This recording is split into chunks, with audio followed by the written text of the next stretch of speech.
What up, boys? We have some big news here.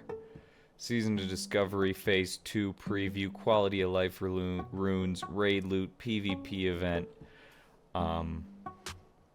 We've got a lot to unpack here. I'm just looking at this now. So, let's see what we got here. Look at the raid. Location obvious. Okay, much like Black Fathom Deeps. 10-man raid. Okay, 6 bosses. 1 additional new boss.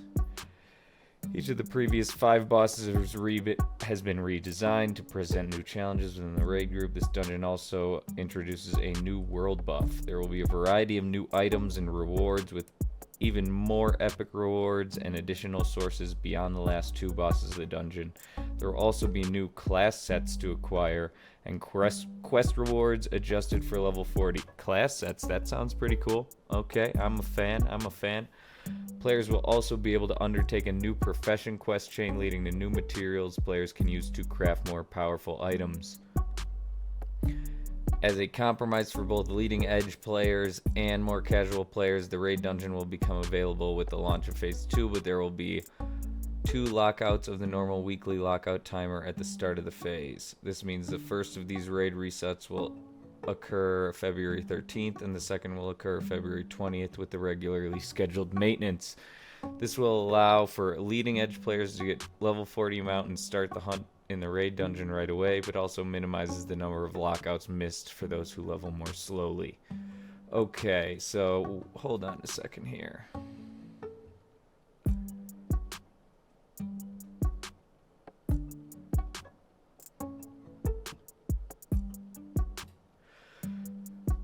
Okay, so there's 2 lockout timers. It looks like they're not extending it a week like they were talking about in some of the videos.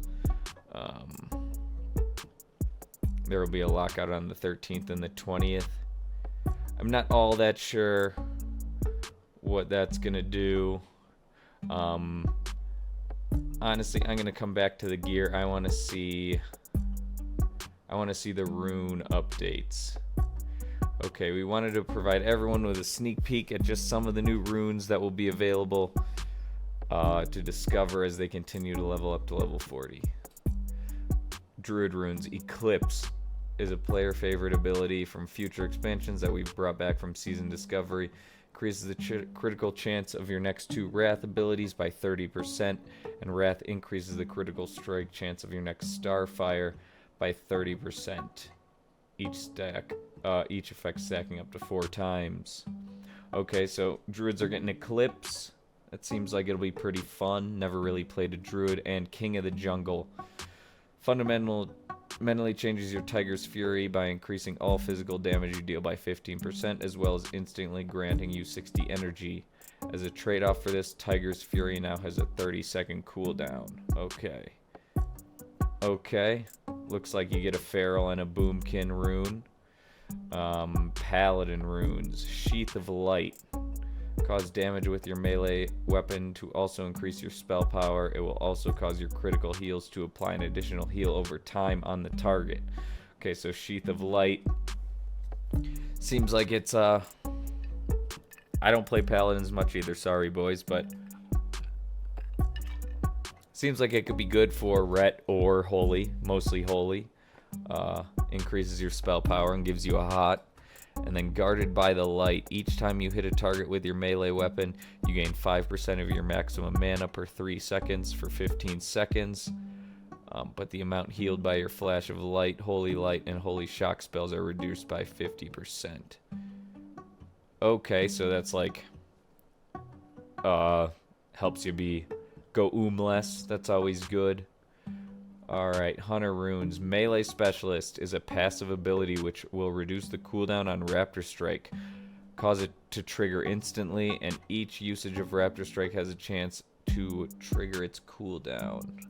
A chance not to trigger its cooldown. Okay, so it has a chance to just have no cooldown. That's cool. Melee Specialist will also remove the cooldown of Mongoose Bite. Okay, so they're trying to beef up melee hunters a little bit. Hopefully this just doesn't make standing in the dead zone not great, but I guess they'll have to have the rune on. But Hunter's getting some shit here. Trap launcher. Okay, you can launch your traps. That's cool. That's a nice ease of life ability for you. Easier CC in dungeons and PvP, things like that. Warrior Runes. Rallying Cry is a defensive ability which can be activated to increase health of all party members within 40 yards. Okay, we know Rallying Cry.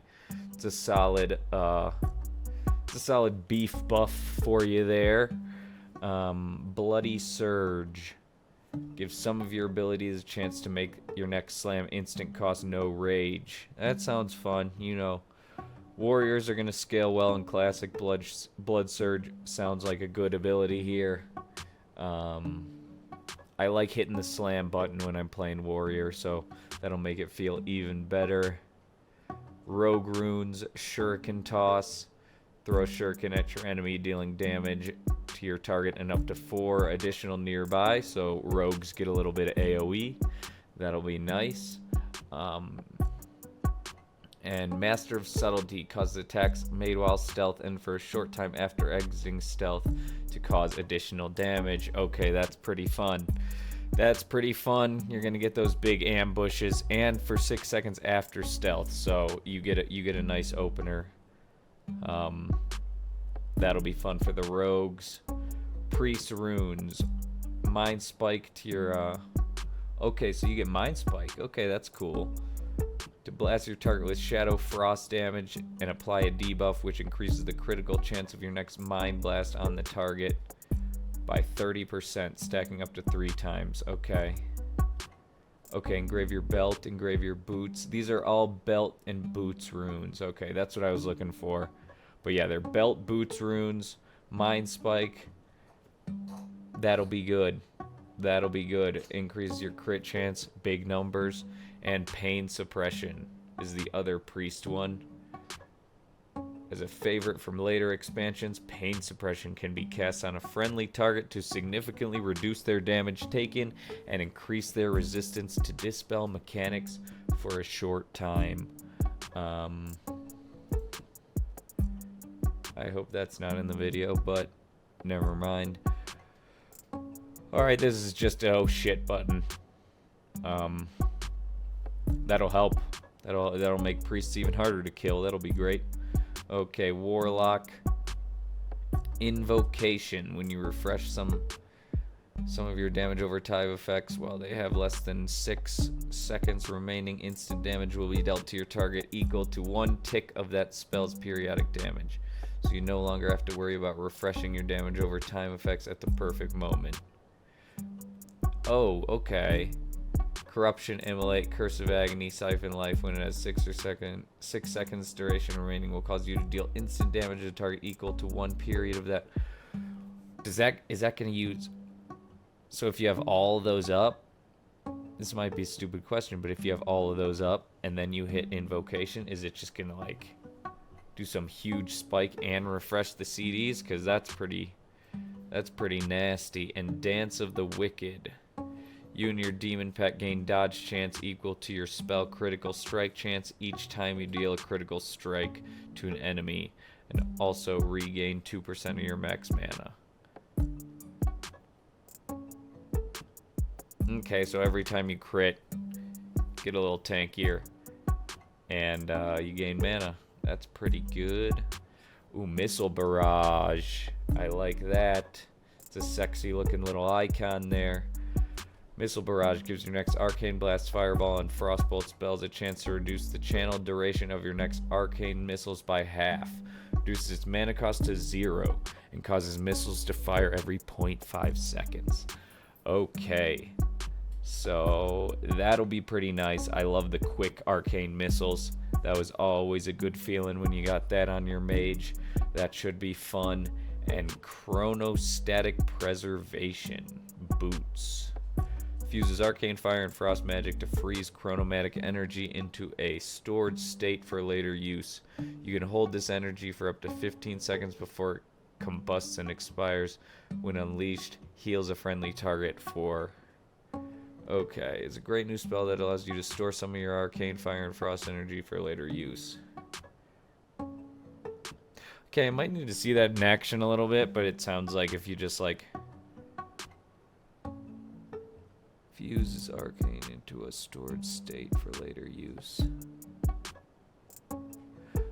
Maybe it's like you use that and then cast some fireballs and it stores up and then you can heal for the fireball damage.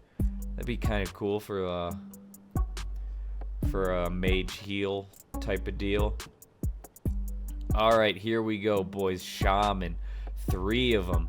Two-handed mastery. Oh my goodness. They did what I said. They did what I said. Holy shit, boys. They did what I said. All right, we got Maelstrom weapon. When you deal damage with a melee attack, you have a chance to reduce the cast time of your next lightning bolt, chain lightning, lesser heal, healing wave, chain heal, or lava burst. Or lava burst. By 20%. Stacks up to 5 times the last 30 seconds. Oh my god, that is amazing. That is amazing. It uses lava bursts, so I'll be able to get instant cast, instant crit lava bursts. Oh my god, guys.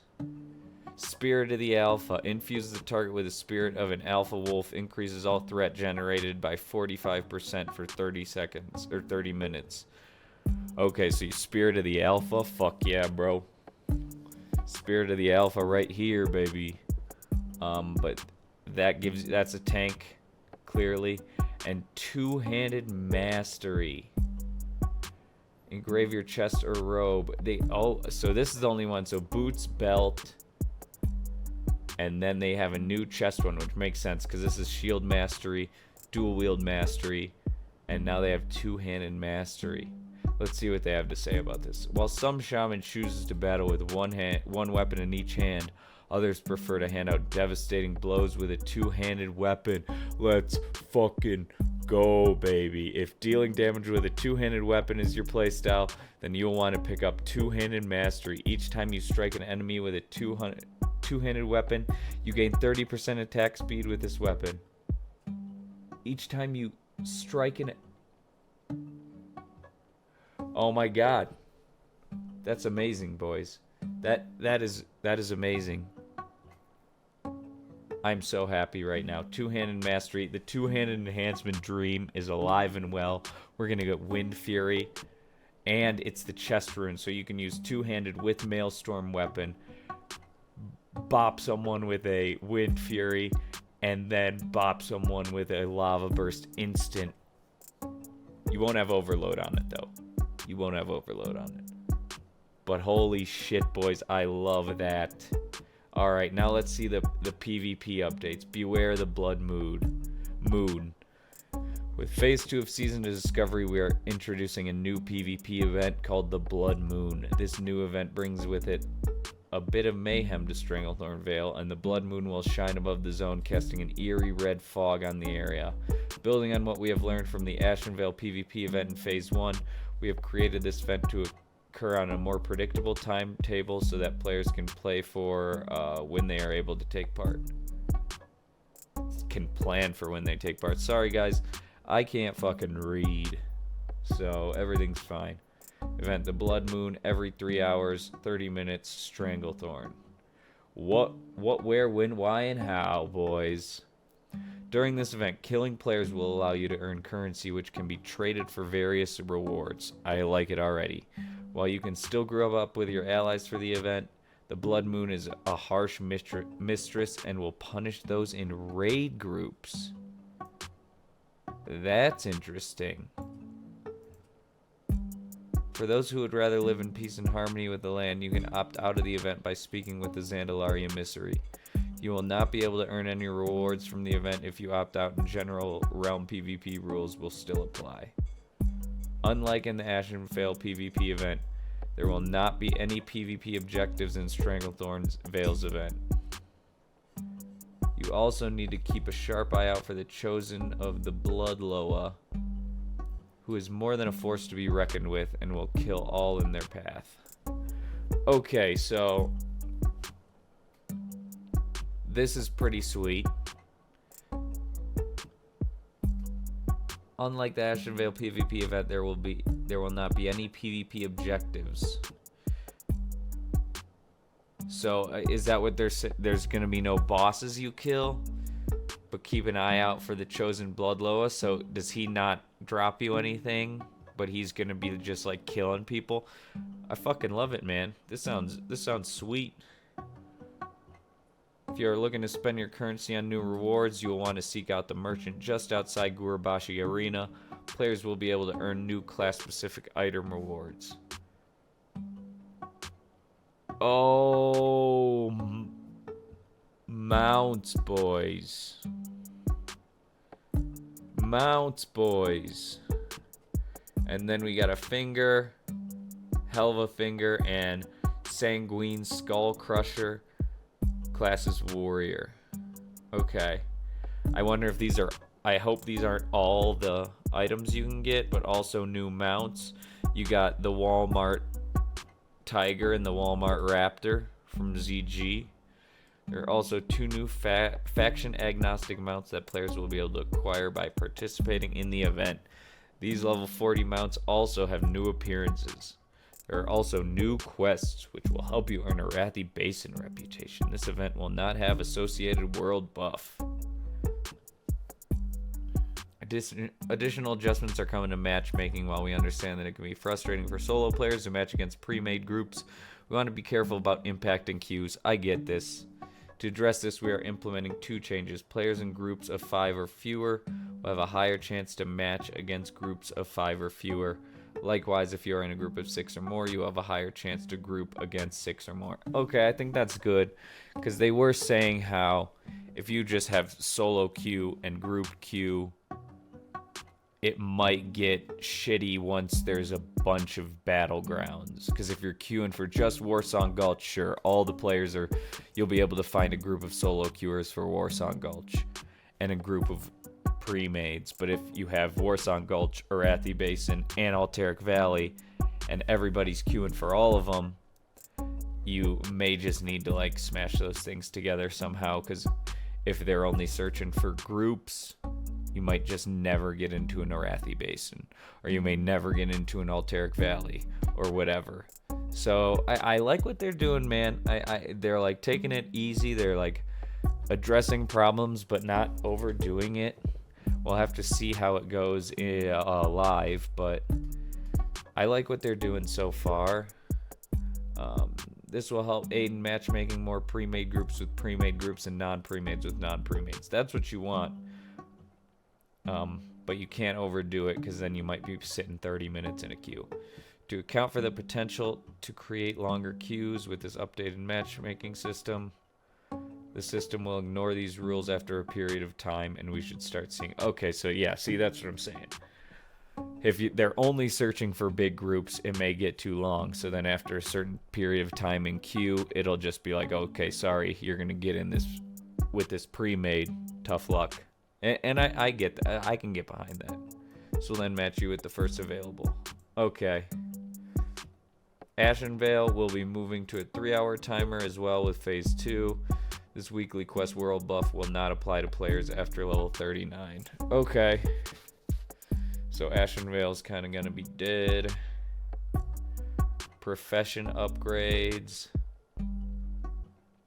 After the positive reception to Professions in Season Discovery Phase 1, we are building and expanding on it significantly for Phase 2. Players will be able to discover approximately 20 new recipes across all non-gather professions. This includes recipes for alchemy, enchanting, engineering, along with leatherworking, tailoring, and blacksmithing. Professions will cap at 225 in Phase 2. 225. And profession specializations will open later in Phase 3. Okay, so you won't be able to do profession specs till Phase 3, and we go up to 225. Works for me. Just like in Phase 1, players will be able to undertake an epic quest chain. No spoilers, love it. And then here's the leatherworking mail. The rad resistant scale hood. Oof, that is fat as fuck.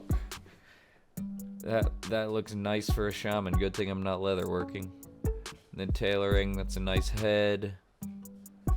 So are they all head pieces? Yeah, it looks like there's some head pieces you can craft. And then blacksmithing.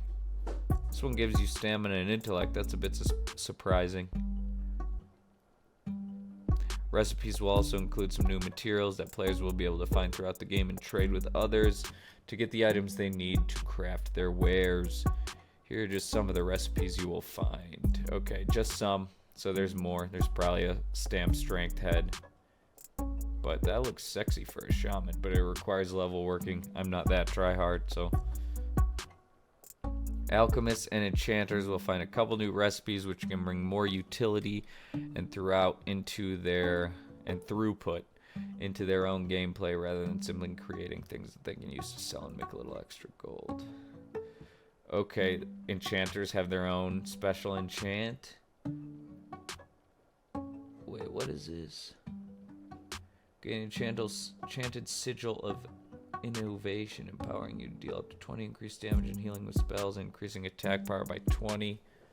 Okay, so that's like, is that like a buff? You just use that? Seems like it. And then alchemy.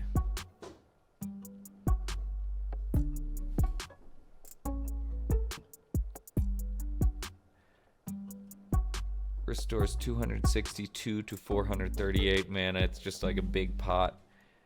And increases attack power. So that's pretty good. Okay, 1 second here. Oh, and then here we go. No more GDKP runs.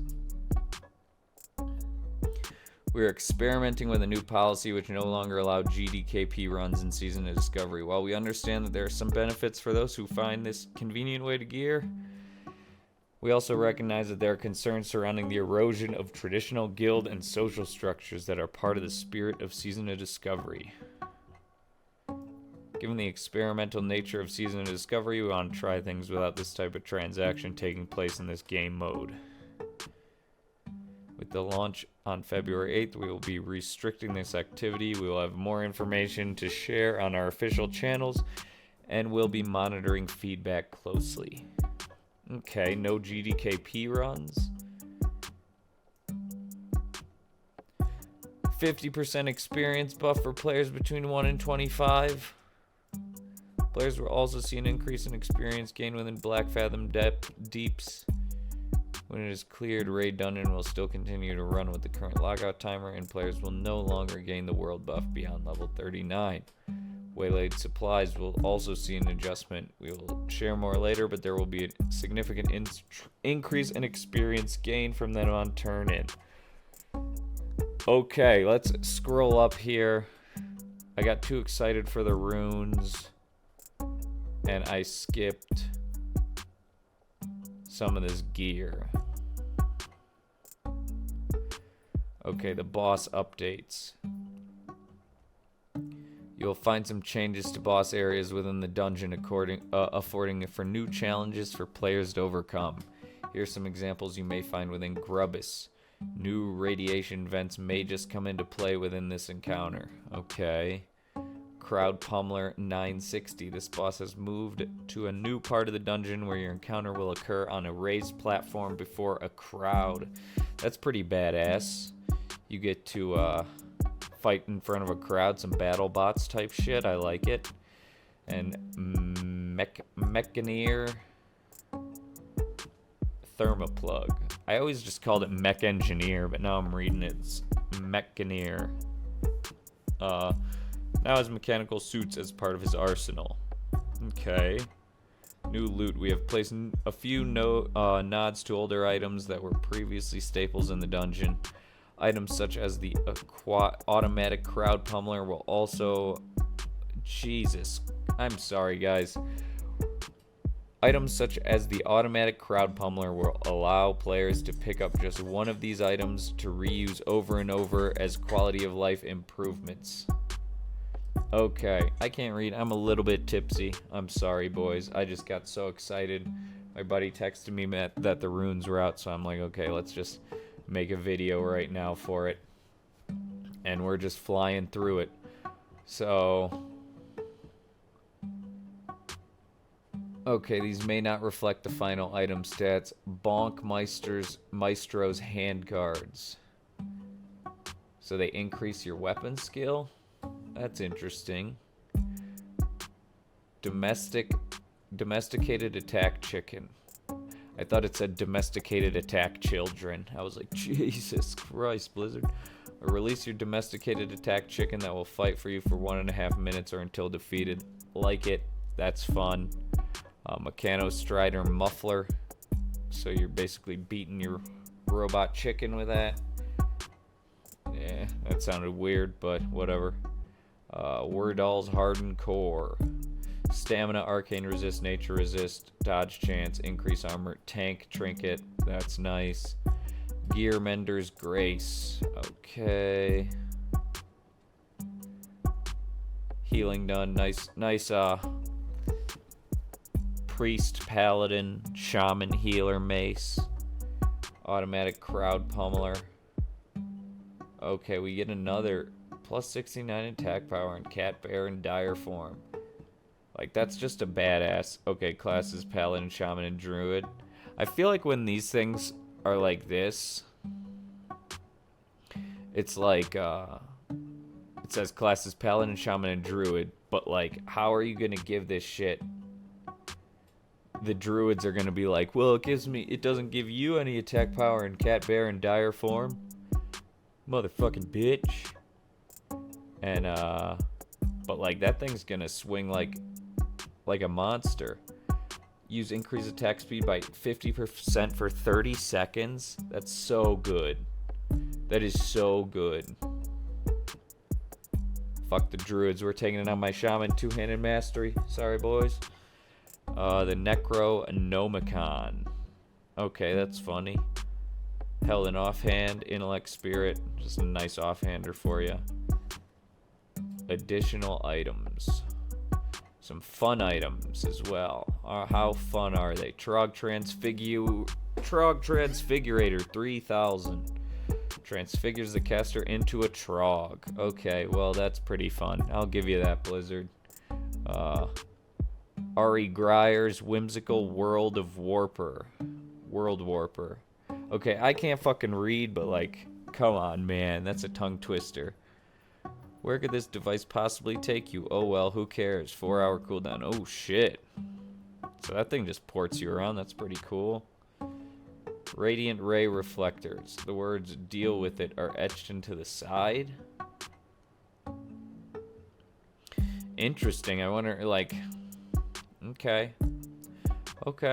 You have my attention. You have my attention.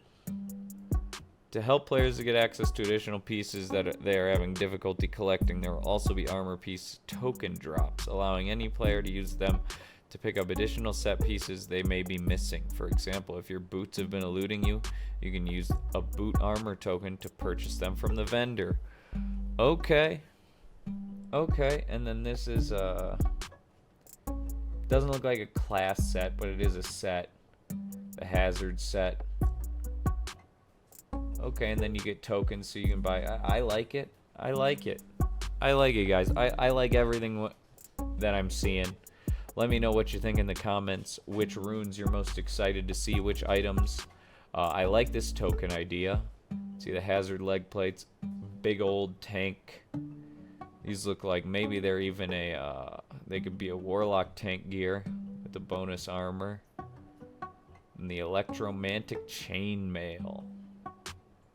Sheesh. That would be nice for my little Shaman. That would be nice. Swamp Toad would like that. I'll tell you that much. He would like that. Attacks have 5% chance to restore 100 mana. Look, the set bonus on that cloth is armor. This has got to be the Warlock tank gear. And dungeon updates. Season of Discovery Phase 2 will also have new skill books added as part of a 5-player dungeon drops from various creatures. These quality of life improvements will not take a rune slot and help to address things such as short aura durations for Paladin blessings, totem control for Shaman, totem control, Use totemic projection? Oh my. Or even as part of manipulating combo points for rogues and the targets these are on. They're listening, guys. They're listening to us. That's pretty great. If you're listening, Blizzard, please make Ghost Wolf. Make Ghost Wolf not cancel water walking. Please. This is a home run so far, but if I could run on water with my Ghost Wolf, I'll be a happy boy. So please. And then, okay, redirect your combo points, enhance blessings, totemic projection. That is so nice, man. That is so nice. 2 of the things I asked for so far have been in this phase 2. It's incredible, guys. Now, water walking Ghost Wolf and make my weapon enhancements 30 minutes. Please. I'm like weapon swapping and shit, especially when we get these, when I'm going to be using a 2-hander.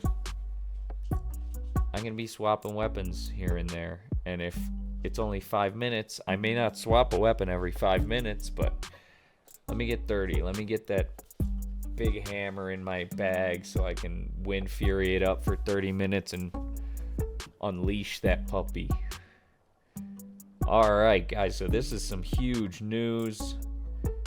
This is just, I'm excited. This has gotten me super excited. I'm not even gonna lie. I am so excited.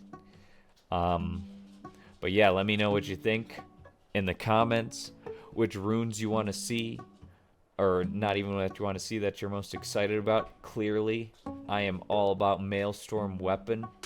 Holy shit, that is gonna be awesome. 2-handed mastery, the 2-handed dream. Oh boy, I can't even wait. And then the PvP event seems sweet. They're rewarding you for kills. It is gonna be a bloodbath. It is gonna be Stranglethorn Vietnam. It is gonna be hopefully everything we dream about. But yeah, boys, like, comment, subscribe helps me out a shitload. But yeah, hope you liked the video, guys. I'll see you next time. Peace.